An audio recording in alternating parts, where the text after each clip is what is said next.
Let's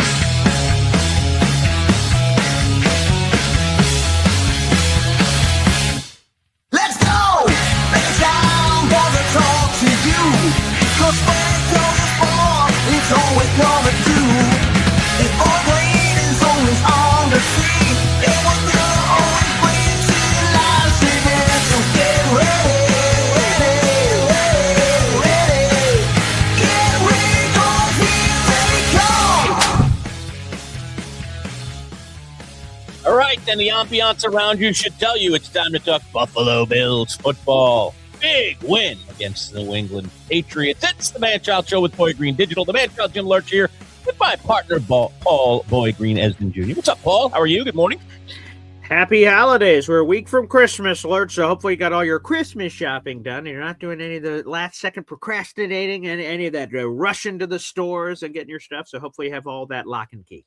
I would say I'm generally done, but there's always some last minute things to kind of say, or I see something and I go, yeah, one more little thing, so it's not over completely for me, but the bulk of it's over. Anyway, let's, go ahead. I'm sorry. No. We'll welcome in Anthony here, then I'll ask you. Let's bring in our Bills insider from Cover One. It's the one, the only Anthony Prohaska. What's up, Anthony? How are you? I'm good. We're close to the holiday season. Well, we're in the holiday season. We're close to the actual holidays, depending on what you observe and what you celebrate. We're ramping up for the playoffs. It's a busy time and an exciting time. Thank you for having me. All right, quick detour here. So on the holiday things. Okay. Do you guys, so there's Christmas stockings, right? That's the thing that most people open before all the presents and all that jazz. Do you guys have any rules for what has to be in the Christmas stocking? Or is it just, hey, whatever I decide is in the Christmas stocking? Do you guys have any rules in your house about what has to be in the Christmas stocking? We'll start with you, Anthony. Anything? It starts with, it has to be something obviously that can fit in the stocking. Basic level. But we don't have any like hard and fast rules, but it is kind of an unspoken agreement that it's for like smaller things, like little knickknacks, or like, it might be someone in the family who really loves candy. So their stocking is like full of like Skittles and Sour Patch Kids and different things. But it doesn't have to be a certain thing, this or that. No, I would say I've gotten candy. I've gotten shirts. I've gotten hats. I've gotten a video game. Like when I was younger, it's all anything that can fit in the stocking. No hard and fast rules, but kind of somewhat of an unspoken agreement. It's more knickknacks than it is anything serious or substantial. Manchild, any rules in the Manchild residence? Well, let me first start with these days, there are no stockings hanging from the chimney with care at the Manchild house. Stockings, generally speaking, are usually when you have kids.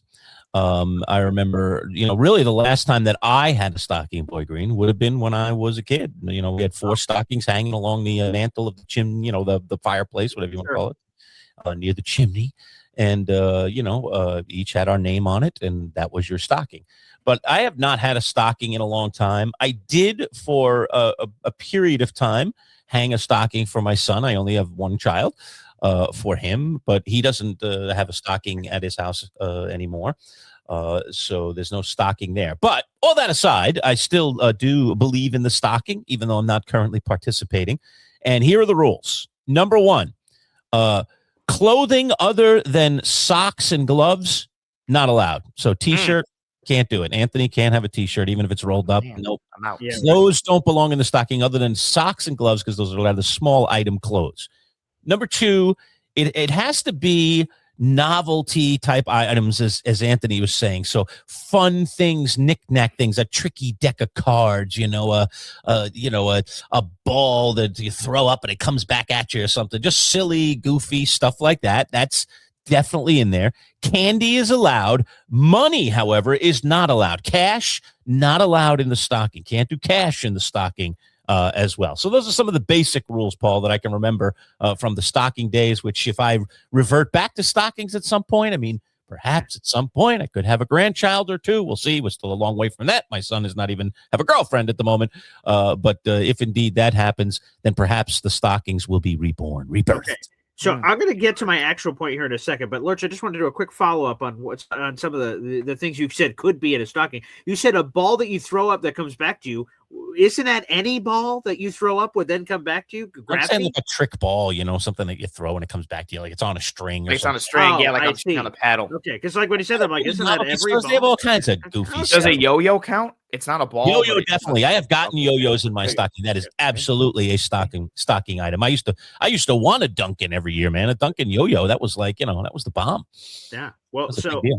so I'll tell you guys this. So I wanted to make sure I still had it in my notes. So my fiance. So when you get in a relationship, you adopt their traditions and rules. And she let me know a couple of Christmases ago, hey, here's the protocol for stocking. I'm like, and protocol? Please, one more thing, no fruit. No fruit in my fruit stocking. Why, who the hell? Who's getting fruit?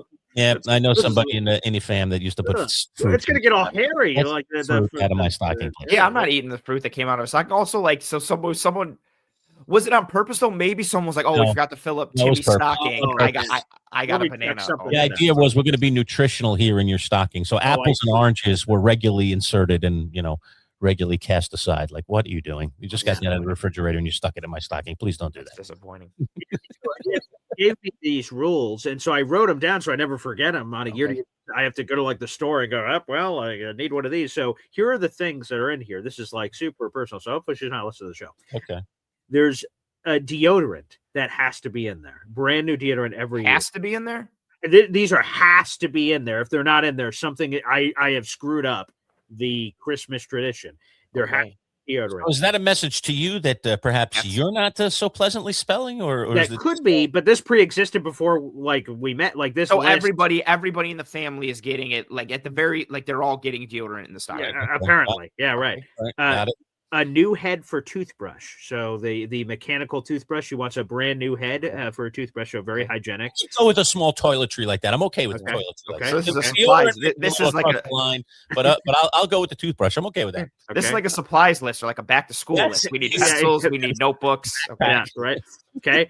Razor heads, but only a specific brand. If it's any other brand, What's the brand? Billy. I don't know what that is, but apparently it's some razor out there in the universe. Okay.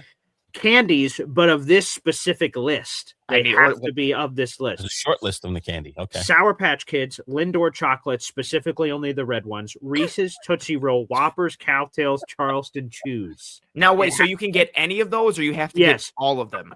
I think it's, to be honest, I thought it was any. And then one year, I think it's one of each. Yeah. Sprinkle them in. Fuzzy Charleston Chew. How about her bringing back the Charleston Chew? I like that. I've never an old school baby. Yeah. Yeah. And normally I prefer it in the freezer. So like you have to probably time it out to make sure when they go to the stocking that it is of the proper excellence here. This is stressing me out. Fuzzy socks, chapsticks, and a Christmas ornament. That has to be in every year. And there's literally, it says it on my phone. Wow. Tatiana rules on Christmas night. It's that long ass list of stuff. How big are these stockings? These are the comically long stockings. They're like, I don't know. I can see it around the corner. I don't know. They're like a foot. Something. They're normal like stockings, Anthony. I guess. Those stockings are looking pretty full on Christmas morning. I'm stressed. Like so I'm going to be. Yeah. So like, hey, make sure you don't forget your crap. And I immediately went, oh, geez, I didn't get any of the stockings. Gotta get moving. You thought you were done with your Christmas shopping? I thought I was. I was going to flex and brag about it. But the drugstore, man. Better get out there. Oh my God! Thankfully, it's one right around the corner. So there you go. Walgreens and a Target. Wait, now I have one more question then too. So then you now, like, are you doing all of that for one person's stocking? Mm-hmm. So you're assigned. Do you get assigned a person? Yeah, that's I have to do that for. Well, here's the thing. I don't know when dads are supposed to sort of tag in kids. So well, right. I know. Right. It is for her. But at this point, I don't know when dads are supposed to tag in on parenting. Right. So like I take care of her stocking and she, I guess, takes care of the kids. I mean, I assume they're going to have something in there. Probably, I guess. But so everyone's stocking is essentially, but wait, are the kids are also getting razors, like razor heads? No, or maybe she's getting them saying, "Oh, I'll take them from the kids." So she gets extra. That could happen. That's no, I don't buy that there's razor heads in the kids. Probably not. But I hope there is. She better no. If we're playing by the rules, then the rules are the rules. Everybody's got to get the same thing. So I know this was a very long detour on our Bills conversation. Right. So I Just apologize. just read the tea leaves. Let's leave with this. Just read the tea leaves. Basically, what she's saying is, I'm in charge of the damn stockings. Yeah. But you get one for me, and here's what I want in it. Okay. Because I would like to be in charge of my own stocking too, but that would be against the Christmas rules. Therefore, I'm putting you in charge of that with very, very Specific instructions. Put these things in my stocking. Good move by Tatiana. I like it. She's taking control of the situation, and you just follow along and don't say a word. That's what you do. Yes, sir. Yes, sir. Get those All right, let's talk some football. We'll talk about the Bills and their scintillating win, Anthony, a comeback win over the New England Patriots. It seems no lead is safe for this Buffalo or insurmountable, I should say, to this Buffalo Bills team. Josh Allen and company finding a way to get it done. So let's talk about the splendors of victory here and what it all means. Give me your recap on the game here. Man, it was I went from not wanting to I was just sitting there. It was 21-0, and I was like, yeah. And I was like, man, I gotta watch this friggin' tape. Like, and broadcast is kind of a lie. Like, you can't. I always wait for the tape to give my full analysis or thoughts, but I could kind of tell what was going wrong. And I was like, I don't want to have to watch this back. Like, this is terrible, and the vibes were terrible. But I was sitting there, and I was like, you know what? Like, it's not. There's a lot of football left, legitimately. But I was like, with how the Bills' offense is built and things are looking, like, it's dark. It's not looking good. And they just chipped away at it. And the Patriots helped a little bit. I've talked about this. I've been on social. I've talked about it on my shows. They ran all over the Bills in that first half, 22 times, a really good EPA per rush, like almost a 60% success rate. And then they only ran the ball 3 times in the second half, knowing the Bills are vulnerable there. So the Pats kind of played into it a bit. And, Josh Allen mentioned this phrasing I'm about to say in the post-game presser where he said, like, we just went into halftime and we're just like, stop, score. And that's exactly what happened. Like they scored, they get a stop.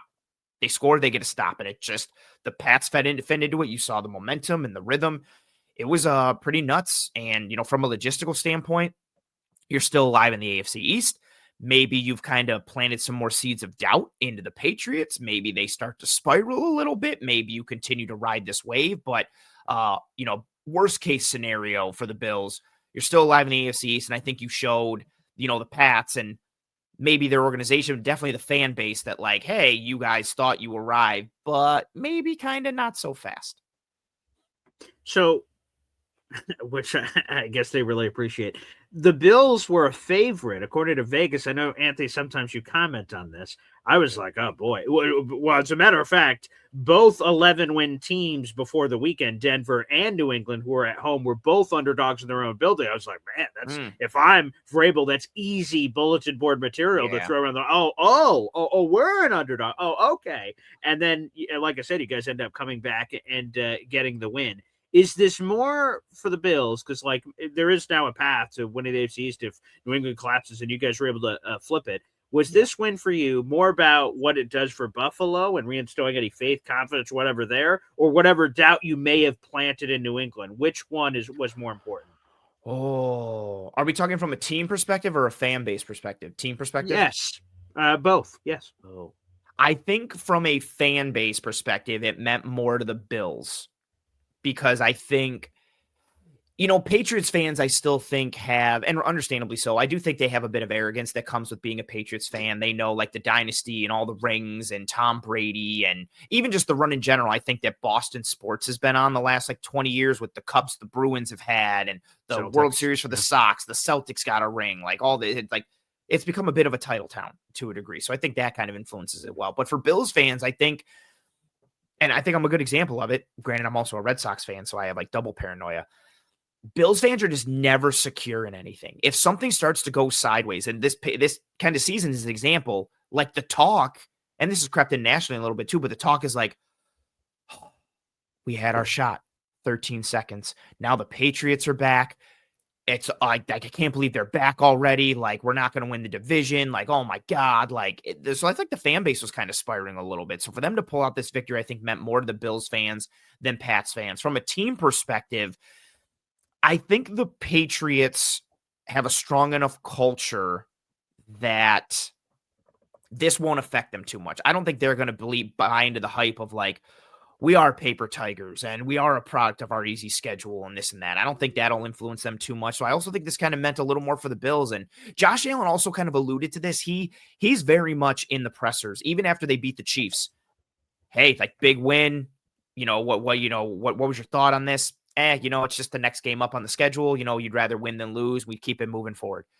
And he referenced that in the Patriots, but he said, like, specifically, and I'm kind of, paraphrasing a bit, that they knew that if they lost this game, the division was going to the Pats. So there was a little more focus, even though, every game is important. The next game is just the next game, so you want to win it. He kind of alluded to that a bit. So I think this game did mean a little more to them. I don't think they wanted, if the Pats win the division, fine, but I don't think they wanted it to happen essentially on their watch while they were playing them. And for them to go down and come back, I think it shows, again, that they're capable of, snatching victory from the jaws of defeat and able to grind things out. They're able to stay the course, find ways to win. You're able to build some scars and be confident that if things don't go your way, you can overcome that. So I think it meant more to this Bills team, especially considering some of the, misfortunes they've had in the playoffs in recent years. I think this goes towards making them even more battle tested than they already are. Anthony, what about the value of potentially not having some home games here in the playoffs? I want to get into the road in a moment, but let me just talk about being at home versus being on the road here for the Buffalo Bills. How much of a factor do you think that is for Buffalo, assuming that that's going to be the case? I think from a logistics standpoint, you'd rather be home you get to sleep in your own bed. You don't have to travel. Like your medical team is there. You don't have to worry about like flying and being uncomfortable or doing whatever. So I think that helps to kind of make everybody more comfortable from a mental standpoint. And I do think it's easier to play at home than on the road when you've got a stadium full of people that support you versus a stadium full of people that hate you. I think that can be like nice, but some teams are the opposite. Like some teams like playing the road games because they want to make that stadium go silent and it gives them added juice and helps them play better. The Bills have been a better home team than they have a road team, and they are a very good team at home. But I think with kind of how this team is, like I alluded to earlier, like they're battle tested. I don't think it's a huge, detractor if they have to go, or detraction, I should say, if they have to go on the road, especially given the teams that are in the playoffs. My biggest concern would be, I don't want to go on the road to Denver because of the stupid altitude stuff. And that messes with guys and conditioning. And it's such a big advantage for Denver, the whole Mile High thing. That's like a big one for me. But I would rather be home than be away. But for me, I don't think it's anything that's like, well, now they got to go on the road. And I don't think it's a big deal for them either. They're battle tested. They've been through these playoff wars. They know who's not in the playoffs this year. I think kind of it changes things a little bit, and it's not too bad. Well, let's follow up right there, Anthony, where you led me. This past week, I'm not normally a thespian, but I saw Wicked. Bud brought me to Wicked, and the Wicked Witch of the West is dead. The Chiefs were eliminated, and to add insult to injury, Patrick Mahomes' ACL and LCL exploded. That seemed a little much. I mean, just being eliminated for the playoffs was probably enough, but there it is. So the Chiefs are not there.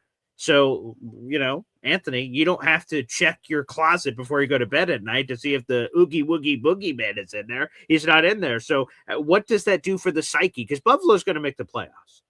Yeah, whether it's division winner or wild card, we can debate what that's going to be. But knowing that they're not there, Joe Burrow ain't there, Lamar Jackson currently isn't there, but maybe he works his way and maybe he doesn't. Like, it seems like the path is pretty clear for Buffalo here. What does it do for the psyche? Let's keep it to Kansas City because that's the team that's caused all kinds of nightmares for Bills fans. They're not in there. What does that do heading into this playoffs? Because that's different than any other playoff run that they've been on with Josh Allen.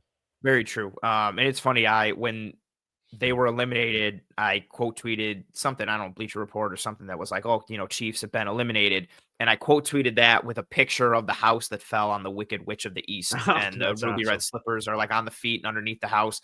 Because that's how it felt. Honestly, it's still kind of surreal for me, like to be like, man, the Chiefs aren't in the playoffs. Like they've been a dynasty. Like every year, minimum AFC championship, like 5 Super Bowl appearances, 3 victories. Just it's crazy to see them not there. And I think from a Bills perspective, you have to feel better because that was a monkey that you could not get off your back. And I think in an ideal world, I think even for Bills fans, maybe even for the Bills themselves, like you want to win the Super Bowl first and foremost, but I think it tastes that much sweeter if you were able to go through Kansas City to do so. But I think it is kind of nice. Like all jokes aside, however you label it, yeah, that boogeyman, that nemesis who's had your number come playoff time, and to be fair, has had everyone's number come playoff time. They're not there. I mean, even sitting there, granted, the Bills have been a bit of a foil for the Ravens, but think about the Ravens now. They might be like, guys, we just got to turn it around and let's get to the playoffs. The Chiefs are out.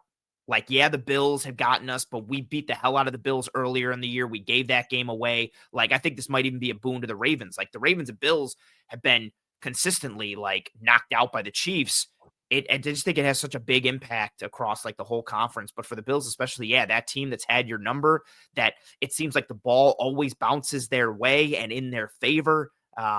They're not there anymore. It makes it feel that much more open and makes you feel that much more viable, even though I think they already thought they were a viable team and were ready to battle with Kansas City, even if they faced them again. All right, so hopefully the demons have been exorcised. We're talking with Anthony Prohaska at Cover One, from the Cover One guys here. We are sponsored today by our friends at Box Drop Syracuse, the mattress and sofa outlet. Let's just take a moment, get to know a little bit more about our friends at Box Drop. We'll come back. More Bills talk right after this. Considering that we sleep nearly 1/3 of our lives, buying the right mattress is essential. At Box Drop Syracuse Mattress and Sofa Outlet, you'll get a unique experience, one that saves you 30 to 70% off retail prices on top-of-the-line mattresses like Sapphire Sleep. At Box Drop, you'll schedule a mattress fitting appointment and get one-on-one service directly with Paul, the owner. No middleman. Family-owned, huge savings, no-pressure sales designed to save you time and money. And now Box Drop Syracuse has sectional sofas and love seats as well, with prices designed to fit your budget.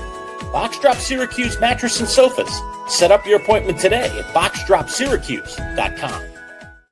All right, we are back. Manchild Show with Boy Green Digital. Anthony, let's test your old-time movie knowledge before I ask you your next question. Any idea who these guys might be? Oh, yeah, I know. It's from Slapshot. Yes, there it is. The Hanson brothers, my friend. We are giving away this beautiful autographed Hanson brothers picture that I've had for quite some time, collected directly from the Hanson brothers myself. And it's an autographed photo, a little movie nostalgia here. And we're just a couple of subscribers away from giving this thing away. So we are right on the cusp. So if you're out there and you're watching this video, just hit the subscribe right now and you could get in the lottery essentially for that cool Hanson brothers autographed photo that's heading out the door. All right, let's talk some more Bills football as we continue with Anthony Prohaska of Cover One. Josh Allen has really stepped up his game. Perhaps he's got a little extra pep in his step these days, Anthony. He's an expectant dad. Yeah. Congrats to Josh. Boy, I'd like to have the genes of that kid when he comes out of the womb, so to speak. Those are some pretty good genes there. Yeah, or maybe, I don't know, that's a lot of like expectation. Like your parents are both famous. They're both like really successful in their field. I feel like that's tough because you're just like, oh my God, like the bar is set super high. But yeah, an expected dad, maybe a little more momentum, a little more juice. I don't know. Also, maybe like a couple more sleepless nights going forward. If like Haley's not feeling good and you got to like run out to the store at 1 a.m. or 2 a.m. to get her something because she's hungry or she's nauseous or whatever. I'm just thinking of like all the things that like you have to go through at those times that could go a little sideways for him. But yeah, good for him. Although, does he have rich people problems? Like, do they have like a nanny for that sort of thing? I have no idea. I wonder that all the time for like big celebrities like that. Like, is it? Yeah. Do you just hit a button like Joyce? Yeah, Haley's not feeling good. Could you go to the store and get her an orange and some mangoes? And it's like 2 a.m. Like, or is it like when you were saying everything you were just saying, I was thinking back to when my friends were pregnant. I want a burger, honey. It's a little late now. I want a burger. Okay, yeah. Jesus, all right, go get it. Yeah, like is Josh like is Josh putting on his slippers and kind of walking out and going through a little shuffle?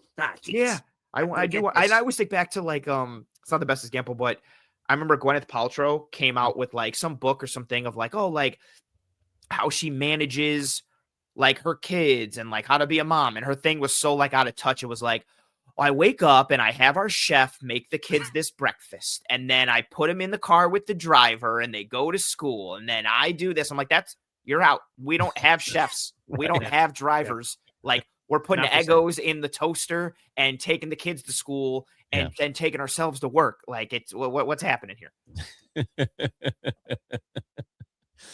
Well, congrats to the couple. For Yeah, that. yeah, there you go. Of course, yeah. Congrats or whatever for all or the whatever. success. Yeah, for all the success that's happening here. What is the goal for the?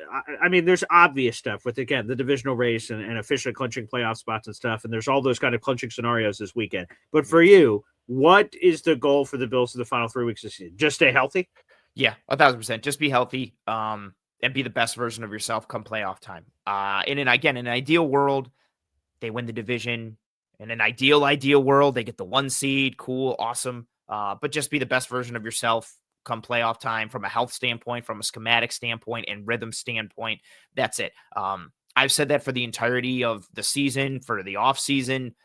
I would love it if the Bills won the division again and were the 1 seed or whatever, but as long as they get a Super Bowl, it does not matter. It doesn't matter if they're the 1 or the 7, if they have home field advantage, if they don't have any, if they're the lowest seeded wild card, if they're one of the middle wild cards. It does not matter, especially with how the field is kind of aligning. You're going to play some teams that are good, nobody that's a juggernaut or something that can't be overcome. You're going to play some teams that kind of aren't a great matchup for you, but no one that's built to absolutely destroy you. We think at this point. We'll see how things really finally shake out. Fingers crossed, no jinx. So yeah, it's really just be the best version of yourself, be as healthy as possible. The chips are going to fall where they may, and you got to go through. So here is the playoff clinching scenario. So the Buffalo Bills this weekend is Week 16. Officially starts tonight with that awesome Rams Seahawks game, which will be terrific. Super pumped. And then we have this weekend. So if the Bills win and get a Houston loss versus the Raiders, which would be great for any people in the tanking audience out there in the audience, that's possible. Or a win and a Colts loss to San Francisco, which seems a lot more likely. So, man, it's really on the table here. That second one seems a lot more realistic than Houston losing. But that happening would punch a Buffalo Bills playoff ticket there, Anthony. Yeah, it's nice to see. I think even the kind of the playoffs were kind of in question a couple of weeks ago. It was like, well, what if they lose again to the Pats? What if they lose to the Bengals? What if they lose to the Eagles? Like things are kind of getting scary. Houston's on a roll. The Chiefs are still viable. The Ravens are kind of kicking around. So yeah, it's nice to see that this is somewhat clean. And even if the Bills just win, their odds continue to go up, which are already high. Sure. A pretty realistic one of beating Cleveland, Colts losing to the Niners. I still don't take these things for granted. It's funny, like 10 years ago, I would have died for this scenario just to happen. But now it's like, I still very much appreciate it, but it's funny that it's almost like, I don't want to say old hat, but it's kind of like, oh, okay, like playoffs. All right, clinch. Let's see what happens. But yeah, this is still nice to see. Get in, continue to push, beat Cleveland, get a Colts loss, clinch your playoff spot, get ready for Philly, and then continue to scoreboard watch with the Pats and see what happens this week against the Ravens going forward for them. Maybe the division. Anthony, let's talk concerns here for a minute. I'm going to give you a double-edged question here. One for the offense, one for the defense. What's your biggest concern for the Bills offensively here down the stretch and into the playoffs? What's your biggest concern defensively for the Bills down the stretch into the playoffs? Offensively, it's how much can the receivers make an impact? And really in specific, like, can they get guys who can win outside and or win vertically? I'm just kind of playing from a big standpoint of the teams that would give you the most problems in the playoffs. I'm thinking like if they played Denver or if they played Houston again. Houston, I mean, is a tremendous defense. Denver's a tremendous defense, but you've got 2 tremendous corners in Houston. You've got the reigning defensive player of the year at corner in Denver with Pat Surtain. And then opposite him is Riley Moss, who's no slouch. He gets thrown at a ton because nobody wants to throw at Pat Surtain. But they've got 2 good corners. And I look at facing both of those teams, or really any teams that I feel like are going to, but those 2 in particular that are going to say, hey, we're going to stack the box. We're going to stop James Cook. We're going to dare your receivers to beat us outside one-on-one. Can you do that? And I look at those particular matchups. I'm like, oh, like, I don't like the Bills receivers outside one-on-one against a good chunk of corners. They're just not built well at the receiver spot, but especially against like those dudes, like A-tier dudes, they're going to get erased. And the run game is so important to the Bills offense. So can they run the ball in those scenarios? It just gets to be tough sledding. It's a hard way to live. You could still win, but it's a hard way to live. So yeah, offensively, I'm just concerned. Can they win enough on the outside? Can they push the ball vertically enough or downfield enough to create some stretch and space things out a bit for themselves and get breathing room? Defensively, it's easy. Their run defense is still terrible. Their yards after contact per rush are terrible. They're a poor tackling team. They don't get off blocks well. They've been questionable with their run fits and gap integrity. And then they've been banged up. So they've been injured on the defensive line, injured at the second level, injured at the third level. So injuries are kind of creeping in there as well. And it played a role all year, but it's really the run defense. So much, not to oversimplify playoff football, but a lot of it still, despite the fact that we're in the modern NFL, granted, time is a flat circle and the game has come around a bit again. It's still, come playoff time, who can run the ball, who can stop the run. And the Bills have been very leaky, to be kind, like to use kind verbiage. They've been leaky against the run. Again, I mentioned it with the Pats. The Pats ran all over them in the first half and then got away from it in the second, kind of almost on their own. The Bills didn't really force them out of it. And I think that's an issue. And some of the teams you're going to play in there in the AFC can run the ball a bit. No juggernauts, no tremendous run teams, but teams that can run it good enough, and teams that have offensive coordinators or play callers or offensive minds that know how to game them up a little bit. So that's a huge one. And that ties into the offense too, because if teams are running on you, not only are they moving the ball, they're eating up the clock, they're keeping the ball away from Josh Allen. They'd almost like it hurts you double. All right, and then a quick preview here on the Cleveland Browns, Anthony. That's the opponent here. Again, you got to take them one at a time. You can't worry about the next one. So it's the Browns in front of the Bills right now. Shedeur Sanders saying he's excited to play the Buffalo Bills. An interesting quote from him. Give me your thoughts on what Cleveland brings to the table. We know, obviously, they've got Myles Garrett, who's on the verge of breaking the all-time sack record for a single season. Give me your thoughts about facing that defense, and in particular, Myles Garrett, and what else you fear, if there's anything you fear about the Cleveland Browns. I mean, it really starts with that defense. You know, it's a shame Denzel Ward is banged up like all the time. I think he's actually banged up now. Just you have two studs there with Ward and then Garrett. And Garrett, for me, Garrett's not only the best defensive player in football, I think Myles Garrett's the best football player in all of football. It's just unreal, the attention he gets, the guys he goes up against, and it does not matter. So I'm concerned about Myles Garrett because he is a one-man game wrecker. And then the offense is what the offense is for the Browns, but you know, they can run the ball a little bit. They still got some pieces on the offensive line. Quinshon Judkins is a sweet running back. Like, so for me, it's really containing Myles Garrett and not letting their defense get you too off kilter, and then stop the run. Like, I will gladly put the ball in Shedeur Sanders' hands and tell him, hey man, like, go throw for 300 yards against us or try to and beat us through the air. I don't want to let them get the ground game going. I think they can get the ground game going a little bit. And Shedeur's been good at kind of generating some chunk plays, either, you know, run and catch stuff or chucking it downfield. And guys like Judy, Jerry Judy, a wide receiver, kind of making some plays for them. He had a big chunk one to Isaiah Bond last week. So just kind of keeping that in check, keep the run game in check. Don't let Myles Garrett beat you. Just go in, play sound fundamental football, and that should be good enough to carry you through this game. All right, Anthony, we end with our Christmas question as usual, since we're heading into the holiday season, getting very, very close. We've already asked you about your favorite gift. We've already asked you about your favorite movie. How about your favorite Christmas tradition? Is there something that the Prohaskas do that Anthony must do every single holiday season? Give me a thought on that one. I kind of have two. It's like a little bit of a tie. So when I was living in New York City, Christmas has always been a my side holiday. Mm-hmm. So my wife and I, we would do essentially like what we would call it 6 Christmases, where before we would go to Buffalo, we would do Christmas with, you know, some of our friends and then another friend group and then her dad's side and then her mom's side, all there before we would leave to come to Buffalo. And then we come to Buffalo and do my mom's side on Christmas Eve and then my dad's side on Christmas Day. So that was always, so we call it 6 Christmases, similar to kind of how many ever it is in that movie with Vince Vaughn and Reese Witherspoon. I think they do 5 Christmases. 4 Christmases. 4 Christmases. Thank you. So yeah, we'd always reference that movie and be like, we got that beat by 2. And it would increase through the years as we do, like we'd have like work Christmas parties to go to and we'd go through those. So that was always fun when we referenced that, but like a kind of a time honored tradition that we've always done on my side. We go to my mom's side for Christmas Eve. We go to my aunt's big Christmas party that a lot of people were there with. And then we go back to my mom's house. And it's been this way since I was little and we still do now. We all open one present. And so someone gets to pick like who you don't pick your present. Like I don't get to pick, oh yeah, I want to open that present. Someone who got you a present gets to pick, like if they feel really strong about this.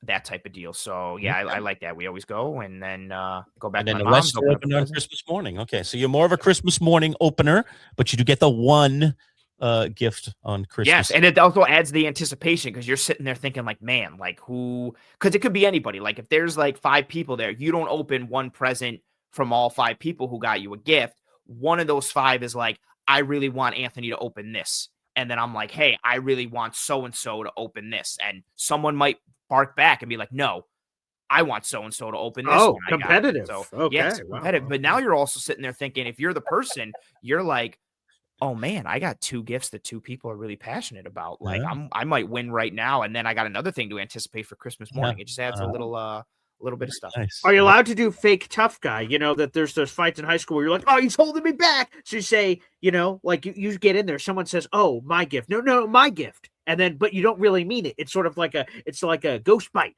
You sort of put it out there to increase the threat level of said present, but it actually, you're just going to ultimately let that person win the tug of war there. That's kind of funny. No one's kind of bluffed. But now I kind of want to. I want to take like a basic level gift and fight really hard to be like, no, I really want to give this to so-and-so. And then like they open it and it's like shaving cream or something. Yeah, exactly. Like, that's it. fun. Right. Yeah, now I kind of want to do it. But that's a that'd be- slippery slope because then are people going to start committing to the bit in years going forward? You have to kind of watch your back type of deal of like, do I really want the gift that they're going to give me? Is it a joke? Are they trying to bait and switch me for Christmas morning type stuff? Yeah, that's well, now you're constantly on edge because they can just guarantee it's great. You're like, oh, it could be bad, could be good. You're not sure. A little That's give fair. and take there. Yeah, that's fair. Yeah, that's fair. And actually, to kind of fall into that, my so my PS3 story that I gave was a Christmas Day present because my mom kept that sneaky. Sure, my PS5 that I got was a Christmas Eve present. Wow. Yeah. Oh boy, that's a dangerous gift to give on Christmas Eve. Sorry, Santa, I've got other plans for the next 72 hours. That was a couple years ago. Christmas morning after that, right? Yeah, I don't even need to go. I'm good. And now I should have I saw the size of the box, but I didn't really think twice because this was I think this was sometime around COVID and nothing was coming from overseas. You couldn't get anything, but similar to the PS3 story, my aunt knew a guy who knew a lady who knew a guy and hooked my mom up and went from there. But my wife and my mom were both like, you need to open that one. And I was like, oh, this is weird. And then I was like, oh, wait. Yeah. I was like, why are they both kind of ganging up here? You know, if I were doing the Christmas Eve with you, Anthony, I think what I would do is, and everybody at some point should experience this in their lives, and a lot of people have, where they get you, essentially somewhere in the neighborhood, if it doesn't quite have to be this big, but a refrigerator-sized box, okay? Oh, and nice. then it's a box inside a box inside a box inside a box inside a box. A Russian doll situation. Yeah, after you unwrap 10 boxes, it's like the size of a ring box, and then who knows what's in that? It's a. I would respect it. I would respect it and look back on it laughingly. I would hate it in the moment. I would probably stop after the third box. I'd be like, I'm out. What is this? All right. We've already gone long enough, but I'll throw this one in here. Here's another tradition that, again, the other family that I'm getting married into does, right? Mm-hmm. So I go to their house for Christmas, and they're all huddled around. It's weird. They give me my present. There's aunts, mothers, fathers, brothers, cousins, nephews, and it's a box. I open up the box, and you open up a bunch of boxes, but then you get to this central thing, and you're like, what the hell? It's a thing that's duct taped, stapled, like it is like wrapped up as tightly, and there's like 20 square knots, these knots. It's like this complicated present you have to dig into, and you have to do it with your bare hands. You can't use anything. This happens every year? Yeah, apparently it's like an initiation thing to get someone into the family. So I only had this happen once, thankfully. Okay. And they give it to you, and you can't use any other tools. You just have to use it yourself. And I'm sitting there for like 45 minutes going into this thing of like, because you can't use you just got to like rip and then untie. It's like a survivor challenge, and then you get through that. You're like, oh, thank God. And you rip open the case you think it is, and then inside it is locked with 20 different. And you're like, son of a. But I took it like a champ. I didn't say anything. I just went about my business. I heard other people talking, thought he was going to lose their shit over this. Yeah. And I was just like, hey, this is your guys' weird tradition, so be it. But they did that. What freaks? What psychopaths am I? I respect it. I think that's a good initiation. Like, hey, let's put this guy through hell. That's also a good test. Like, let's see what he's got. Let's write. Yes. When does frustration set in for this young man? I like this. It's the holidays. There's all this family around. The spotlight is on you. Let's see. Like, does he cave? What's his character like when the chips are down? Is he going to start yelling and cuss? It's easy to be a good teammate and a good family person when everybody's riding high. But what happens when the chips are down? Let's see what's up. I like it. I like it. This is kind of good. Kind of like we did our Survivor recap finale show last night. Anthony, you still say I'm still wearing the Survivor hat today, and that went till about 1 a.m. last night. And so Rizzo, who was in a fire making challenge last night in the finale and lost.